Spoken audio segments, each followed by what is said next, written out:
Before diving into this incredible story, consider subscribing to the channel and hitting the bell. Every story here has something to say, and you won't want to miss a single one. The bride's family humiliated the groom's black grandmother. They bitterly regretted this act. It was a sunny Saturday in May, one of those days when the warm air caresses the skin and the scent of flowers fills every corner of the garden. On a sumptuous estate nestled in the heart of Maryland, a driveway lined with majestic cypress trees led to a large, perfectly maintained white house with blue shutters. Rose bushes in full bloom climbed the walls, bursting with red, pink, and white. The light wind gently rustled the leaves, accompanying the final preparations for the wedding of Madison Blake and Elijah Carter. The grounds were bustling with activity and elegance. A pristine white marquee, draped in lightweight fabrics, had been set up in the center of the lawn.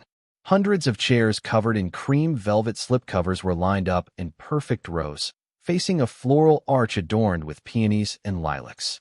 The floor was covered with red carpets, and each table was decorated with crystal centerpieces and sparkling silverware. The catering service, a renowned Baltimore chef, oversaw the finishing touches on a sumptuous buffet: smoked salmon, exquisite petit fours, vinegared asparagus, and a pastel-colored wedding cake perched on a silver stand. A string quartet, composed of 4 musicians in black tuxedos, played classical tunes, adding a touch of refinement to the ambience. The guests, carefully selected by the Blake family, arrived one after the other, dressed in their finest attire. One could smell the scent of expensive perfumes, the polite murmur of conversation, the clinking of silver cutlery. Everything had to reflect the perfection, the prestige, the expected status of the Blake family. At the center of this ceremonial world stood Madison Blake, resplendent. Blonde, slender, with a dazzling smile, she wore a white dress of simple yet sophisticated elegance. Coming from an old white Southern family, her upbringing had been marked by traditions, social expectations, and a heightened sense of appearance. Yet her eyes shone with a sincere and deep love for Elijah. For 2 years, their relationship had defied judgment and half-hearted criticism, but Madison firmly believed that love could surpass all, even the buried tensions between their families. She did not yet see, or did not want to see, the shadow that would darken this day. As the guests settled in, the tablecloths were adjusted one last time, and the musicians tuned their instruments. A discreet car parked in front of the main entrance. A sober black sedan glided down the cobblestone driveway. An elderly woman stepped out of the car, her gait betraying the dull pain of arthritis. Her wrinkled but dignified face was framed by carefully braided gray hair adorned with white beads. She wore a floor-length dress with African motifs, a harmonious blend of browns, golds, and greens, which seemed to carry a story in its folds. She leaned gently on a carved wooden cane, decorated with ancestral symbols. This woman was Miss Evelyn Carter, 82, Elijah's paternal grandmother.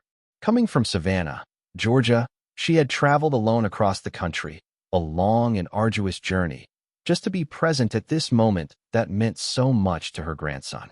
Neither wealthy nor worldly, Miss Evelyn carried within her a quiet dignity, forged by a life of struggle, prayer, and sacrifice. As she approached the big top, Evelyn looked up at the crowd. The chairs and tables seemed made for another world, a world where she felt out of place. As she set foot under the tent, a firm hand stopped her. It was Karen Blake Madison's mother, looking impeccable in her cream suit, her hair perfectly styled in a tight bun, her smile polite but fixed. Her gaze fell on Evelyn with a mixture of astonishment and barely concealed hostility. "Oh, hello," Karen said in an icy voice. "Service comes through the back door, my dear. Staff must stay out of the photos." Evelyn slowly raised her head, looking down at Karen with calm and pride. "I'm not part of the staff. I'm the groom's grandmother," she replied softly, but firmly. Karen took a step back, surprised by this quiet audacity, then gave him a haughty, contemptuous look. "Really?" she hissed, her tone laden with condescension.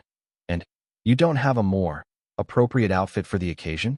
Karen's gaze swept over Evelyn's traditional dress, which, in this world of velvet and silk, seemed out of place, almost a stranger. A few of Madison's aunts, slender and elegant, exchanged knowing glances, and began whispering to each other, their low, mocking voices spreading like a cold breeze. A younger cousin, tugging discreetly at his sister's sleeve, whispered with a sneer, "They could have at least dressed her like a guest, not a folk storyteller." The words came as a slap in the face. Evelyn felt the sting of humiliation rise within her, but she said nothing. Her gaze slowly lowered to the floor, her shoulders slumped a little. She took a few steps back, slowly, leaning a little harder on her cane, and moved away from the center of the stage.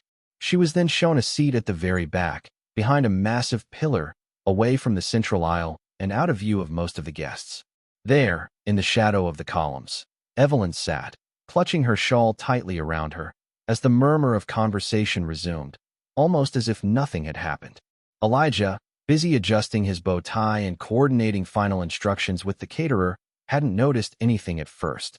The excitement of the big day, the laughter, the camera flashes, the congratulations, everything seemed perfect. But when he looked around for his grandmother, he was struck by the fact that she wasn't near her family, nor in the front rows as expected.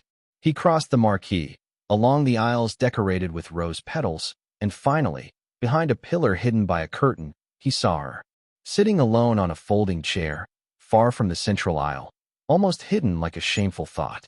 Her gaze, usually proud and gentle, seemed dull, unfocused. Her hands, so often solid and reassuring, trembled slightly on her carved cane. Elijah felt a sudden emptiness in his chest. "Grandma, have you been here long? Why are you staying here?" he asked softly, kneeling down to her level. Evelyn gave a sad smile. "It's nothing, my child. Just a gentle reminder. Some wounds no longer bleed, but they still sting. They are wounds from those who ignore what the dark soul has endured. But you have nothing to reproach yourself for. Do not let my discomfort steal your light." But Elijah couldn't look away. He knew that look. It was the one she'd get when, as a child, he'd ask about the dark days of her youth, the humiliations she'd endured on buses or the contemptuous stares in southern grocery stores.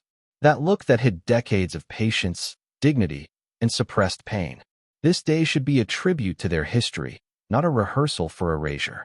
A cold rage rose within him. Not explosive anger, no. An anger that burned slowly, like fire smoldering beneath ashes.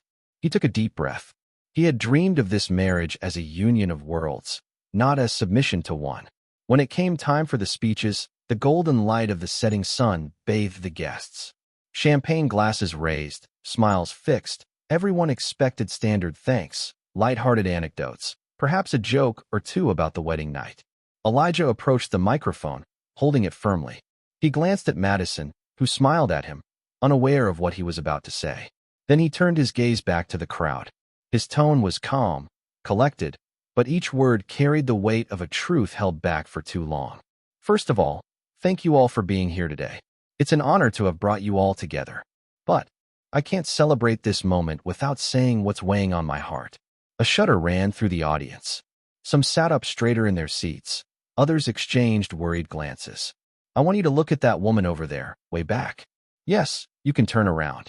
That's my grandmother, Evelyn Carter." There was a silence. Everyone's eyes turned toward the corner of the marquee. Some jumped, others looked away. This woman raised 3 children alone, in a neighborhood forgotten by everything but God's grace. She washed clothes for strangers, cooked for white families who didn't look at her, prayed for a better tomorrow without ever complaining. She wiped away my mother's tears, rocked me to sleep as a baby, and supported my dreams when they seemed impossible. This woman, today, was treated like an intruder, a stranger, a nuisance. He paused. The sound of birds in the distance and the click of a camera that was now silent could be heard. "I'm not ashamed of where I come from. My story doesn't begin here, under this crystal-covered marquee. It begins with her. And if she isn't welcomed here with the respect she deserves, then I can't be this family's son-in-law. Not today, not ever." Muffled gasps. The sound of breaking glass. Karen Blake was livid. Madison's father, red with embarrassment, stared at his shoes. Some of Madison's friends looked down, embarrassed. Madison, for her part, took a few seconds to understand. But when she saw Miss Evelyn's tears, when she met Elijah's gaze, she understood. Love wasn't enough if respect wasn't the foundation. She stood up, at first hesitantly, then more and more determinedly, She walked down the central aisle. When she reached Evelyn, she bent her knees, knelt on the grass despite her white silk dress, took the old woman's strong, wrinkled hand in hers, and said, in a trembling voice, "I'm sorry, Miss Evelyn. From the bottom of my heart. This marriage is meaningless without you at the center. If I want Elijah's love, I must honor his roots. And you are the beating heart of this story." Evelyn, moved, gently placed her hand on Madison's cheek.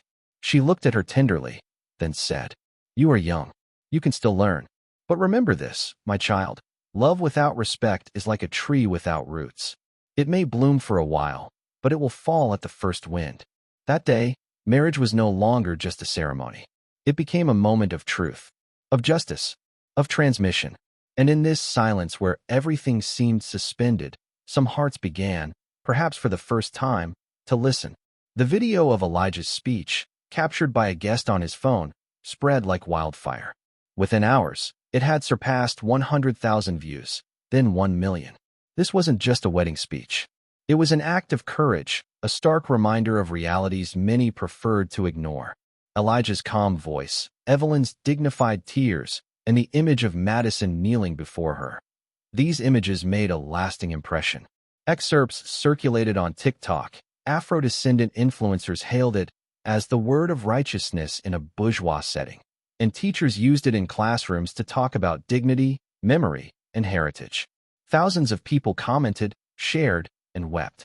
Many Black families saw this gesture as a symbolic victory, that of a grandson refusing silent assimilation at the cost of erasing his roots. Evelyn's wisdom, conveyed in a few gentle, truthful sentences, resonated in hearts far beyond the borders of Georgia. Older women wrote to thank her for speaking for them, for all those who had never been able to raise their voices. The media picked up on it. National networks like NPR and MSNBC invited Elijah and Evelyn to discuss the impact of a moment of truth in a still fractured America. Op-eds appeared in the New York Times and the Atlantican, "The Elegance of Resistance," and "The Price of Respect in Mixed Unions." Evelyn, though humble, became an inspirational figure despite herself. She didn't speak loudly, but every word seemed to come from a living library. For the Blakes, it was a rude awakening. In their social circle, elegance had always been equated with silence. But this time, the scandal was public. Karen Blake, once so influential in charity committees and benefit galas, saw longtime friends stop inviting her. Some no longer responded to her messages. Others, more outspoken, told her they didn't want to be associated with this kind of controversy. Some of her husband's business partners, fearing for their image in a society increasingly conscious of social responsibility, quietly withdrew from certain projects. The Blakes were forced to issue a public apology. Written by a public relations firm, it read, "We recognize that inappropriate words and behavior may have hurt a precious person in Elijah. We apologize to Mrs. Evelyn Carter and to all those who were offended. Our family is committed to listening, learning, and doing better." But behind the polite words, Elijah knew this crisis had cracked the Blake family's perfect image. It wasn't revenge. It was a truth that had burst into their hushed world. As for Evelyn, away from the spotlight, she remained true to herself. She was invited to schools to talk about her life, on podcasts to discuss the invisible struggles of Black women, on local talk shows where she shared memories, with that soft voice that knew how to silence crowds. She often said, "History is not written with dates alone. It is written with our silences, our pain, our choices." Young people listened to her as one would listen to a universal grandmother. She refused pompous titles, but she had become a moral pillar, a beacon of reference.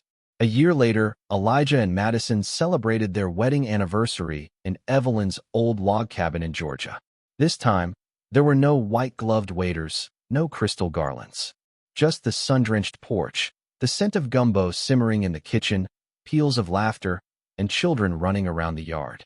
Generations gathered around the table as if around an ancestral fire. Madison had traded her wedding dress for a simple flowered apron.